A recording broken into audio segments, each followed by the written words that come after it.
Good morning, and welcome to today's news discussion. I'm Dana, and joining me is Matt. We'll be covering several key stories, starting with Pakistan's recent military deployment.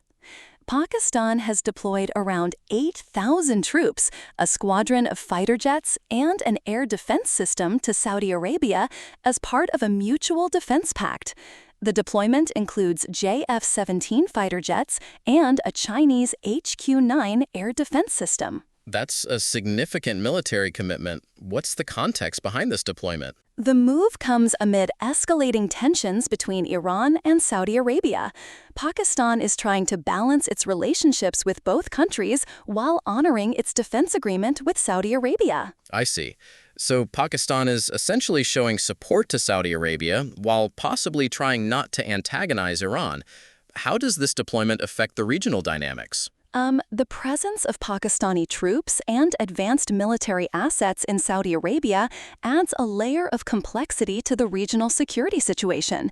It could be seen as a deterrent to Iran, but it also raises the stakes in case of a conflict. That's a good point. The reporting mentions a confidential defense pact between Pakistan and Saudi Arabia. Do we know more about the specifics of that agreement? The articles don't provide detailed information about the pact, but it's clear that Pakistan is committed to supporting Saudi Arabia militarily.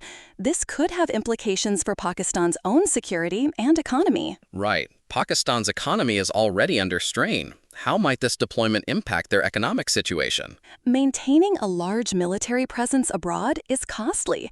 Pakistan will likely receive financial support from Saudi Arabia, but there could be long-term economic implications for Pakistan. That brings us to the news about President Trump calling off a planned military strike on Iran. What are the details there? President Trump announced on social media that he is holding off on a military strike planned for Tuesday due to serious negotiations with Iran.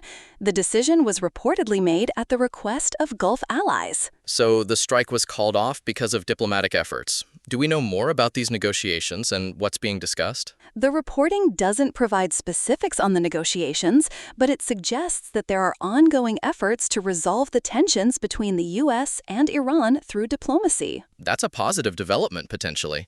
How does this decision fit into the broader context of U.S.-Iran relations under the Trump administration? The Trump administration has taken a hardline stance against Iran, withdrawing from the nuclear deal and imposing sanctions. This latest development shows a possible shift towards diplomacy, at least for the moment. It's interesting that Gulf allies requested the strike be called off. What might their motivations be? Gulf states have significant economic and security interests in the region. They might be concerned about the potential escalation and its impact on regional stability. Let's move on to a different story. A Minnesota county has charged an ICE officer in a non-fatal shooting during the Trump administration's immigration crackdown. Can you provide more details? The ICE officer is accused of shooting a Venezuelan man during an immigration enforcement operation in Minnesota. The county prosecutor announced the charges, marking a significant development in the case. Charges against an ICE officer are relatively rare. What does this say about the incident and the prosecutor's decision? The prosecutor likely felt there was sufficient evidence to warrant charges. The incident and subsequent charging could raise questions about the use of force during immigration operations. How does this fit into the broader narrative around immigration enforcement under the Trump administration? The Trump administration has been criticized for its aggressive immigration policies. This incident and the charging of the ICE officer adds to the ongoing debate about immigration enforcement practices. The Supreme Court recently made a decision regarding Native American voting rights. What happened there? The Supreme Court sent a closely watched Voting Rights Act case brought by Native American tribes back to a lower court. The decision was made after the High Court weakened the Civil Rights era law. So the Supreme Court is essentially asking the lower court to reconsider the case in light of recent changes to the Voting Rights Act. What are the implications for Native American voting rights? The decision could potentially impact the ability of Native American tribes to challenge voting laws that they argue disenfranchise their communities. It's a complex legal issue with significant implications for voting rights. Let's discuss another story. The sister of Irish President Catherine Connolly was detained by Israeli forces during an aid flotilla to Gaza.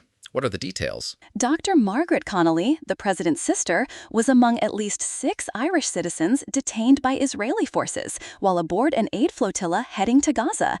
The flotilla was intercepted in international waters. This is a sensitive issue.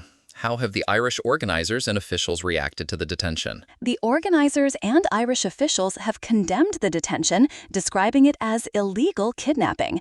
They're calling for the immediate release of the detainees. The situation highlights the ongoing tensions and issues surrounding Gaza. What might be the broader implications of this incident? The detention could strain Ireland's relations with Israel and raise international awareness about the Gaza situation. It might also galvanize further activism and support for Gaza aid efforts. As we cover these diverse stories, it's clear that there are many complex geopolitical issues at play. Let's summarize the key points and wrap up our discussion. We've discussed Pakistan's military deployment to Saudi Arabia amid Iran tensions, Trump's decision to call off a military strike on Iran, charges against an ICE officer in Minnesota, the Supreme Court's decision on Native American voting rights, and the detention of Irish citizens by Israeli forces during a Gaza aid flotilla. Each of these stories touches on significant geopolitical and domestic issues. It's been informative to explore the details and implications of these events. Indeed. Thank you for joining me, Matt, in this detailed conversation. Thank you, Dana. It's been a pleasure discussing these important stories with you. And that's all for today's discussion. Thank you for listening.